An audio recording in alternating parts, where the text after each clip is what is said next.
Сәлеметсіздер ме, құрметті достар. Сіздермен сіз білесіз бе айдары. Біздің мақсатымыз маңызды әрі күрделі тақырыптарды қарапайым тілмен тарқату. Бүгін Қазавтожол ұлттық компаниясы немен айналысады деген сауалға жауап бермекпіз.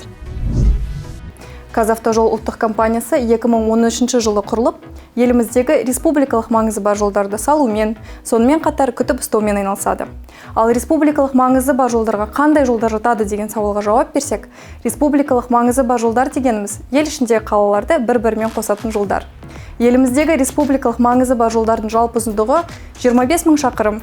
Бұл барлық автомобиль жолының 20%. Оның ішіне 11 ақылы учаскеде кіреді. Қолданыстағы жолдардың барлығына дерлігі бірінші, екінші және үшінші санаттағы жолдар болып келеді. Ұлттық компанияға қарасты жол пайдалану басқармалары жыл 12 ай республикалық маңызы бар жолдарды күтіп ұстаумен айналысады. Сонымен қатар, ұлттық компанияның құзыретіне жол бойындағы сервис, яғни инфраструктура қалыптастыруды жатады. Ал қала іші, ауыл арасы жолдар жергілікті атқарушы органдар, яғни әкімдіктердің құзыретінде.